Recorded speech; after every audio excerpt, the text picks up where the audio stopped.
self-confidence. Without that skill, we are useless, because when you lose sight or belief in yourself, we're done for. I use the definition of self-confidence to be the ability or the belief to believe in yourself to accomplish any task, no matter the odds, no matter the difficulty, no matter the adversity. The problem is we expect to be self-confident, but we can't be unless the skill or the task we're doing is not novel, is not new to us. We want to be in a situation where we've had so much pressure in that, and what I mean, because pressure builds diamonds, we want to be in a situation where, hey, I've done this 1,000 times, because I make enough mistakes, and the newspapers will recognize it, and people around me will recognize it, and they'll tear me down. And pretty soon I'll begin to believe it. There was a time when my confidence was really low, because there are moments, and we'll all experience them in our career, in our life, in our job hunting, in our relationships, when we are not feeling good about who and what and where we are. How good should you feel about yourself? Well, you might say, well, you should grant yourself the right to exist like you do everyone else. That's sort of like a basic human right. As a human being, you're valuable. And then maybe you should sort of think you're about as valuable as other people roughly think you are. That seems about right? So the right amount of self-esteem would be your perception of your value within the context of a group. How much misery about yourself do you have to have before you're motivated to improve yourself? None? Well, that doesn't seem right, but we also don't know whether it's shame or guilt or anxiety or pain or, these negative emotions that motivate you. Now, it's clear that if you have enough negative emotion, that can paralyze you. Everyone has the same two deepest fears. All humans. I don't care. I've dealt with greatest athletes in the world, multi-billionaires, guys in prison, you name it, kids. We all are afraid we're not enough at some point. If you feel like you're not young enough, strong enough, old enough, mature enough, funny enough, rich enough, something enough for someone who you really want to be enough for, it brings up an even deeper fear, which is if I'm not enough, I won't be loved. And love is the oxygen of the soul. And you don't get over it, you get beyond it. And the way you get beyond it is you just train yourself. I don't say in a minute, when I'm ready, or maybe tomorrow. It's like, I say go, we go. So it's a mental training as well as it's a physical training, right? And when you do that over and over, and then you say, I'm gonna do this, your brain doesn't negotiate. You've trained your own mind. A lot of people have these discussions in their own head back and forth, and that's just a habit. I think of 3 things I'm grateful for, about a minute each, and I live them. I don't remember it over there. I get on the roller coaster as it's going down and feel it. And I get associated to what I'm most grateful for, because gratitude destroys the 2 emotions that mess up your life, which are fear and anger. And then what that does is it creates a foundation that when winter's here, you go, give me winter, bastard. I'll rip through this.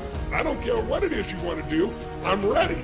But most people, they're living their life in front of a screen, a lot of people today. They're living at home, right? Their shoulders are down, they're breathing like this, they get distracted by all the things around them. There's no energy really on a vital level. And then so what happens, there's no stimulus from being at the office for some people anymore. And so what happens is people's lives have gotten down to a low level of energy. Well, I believe that you have to build belief. Belief is like, there's an after school special belief where the mom says, believe in yourself, and that's all great, but there's also a built belief. Confidence comes from the thing that you built. You must build belief. You must build confidence until you're able to really put yourself into that dream, but don't make dreams your master. That's where you truly become what you're destined to become. A lot of people sit back and they dream about being a sports figure, or dream about being a SEAL, or dream about being an astronaut, and all it is a dream. They don't put the work behind the dream. That dream has become the master. When you become the master of dream is when you say, I want to go be a Navy SEAL, and you say, okay, I'm going to lose 106 pounds in less than 3 months.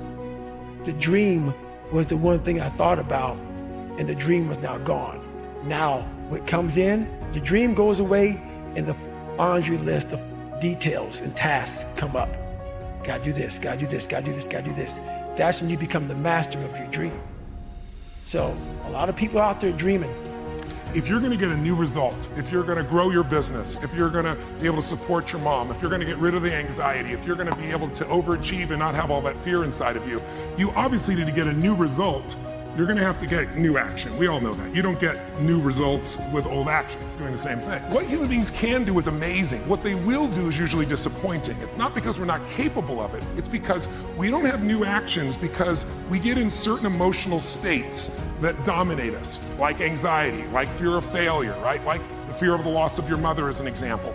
So if you're in a state of fear, you're going to behave very differently and get very different results than if you were in a place of being courageous or bold or warm or connected or playful, any of those. So the most important key to changing your life in any situation is to change results, you got to change behavior. But to change behavior, you got to change the emotional state you're in. If you take that same person and you change the tempo at which they move, you bring their shoulders back and change their breathing pattern, if they make a faster gesture, if they speak more rapidly, it fires off a different biochemistry in you. And in that state, you will take radically different actions. Put both your hands on your hips like Wonder Woman or Superman or that stuff, right?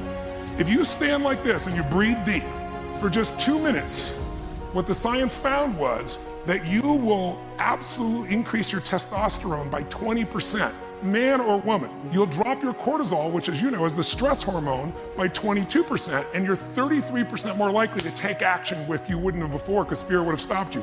So if you are in a situation, you think of the worst scenario, your mom dying, my business goes under, I never achieve at the level I need to, all the things I have anxiety about, the minute you focus on them, you go into those states of fear, and then you behave fearful, and you get lousy results. And when you get lousy results, what does it do to your brain? You go, see, I told you I couldn't do this. It becomes this negative loop. If you focus on what you want, life has probabilities. There's no guarantees, but you increase them when you change your state.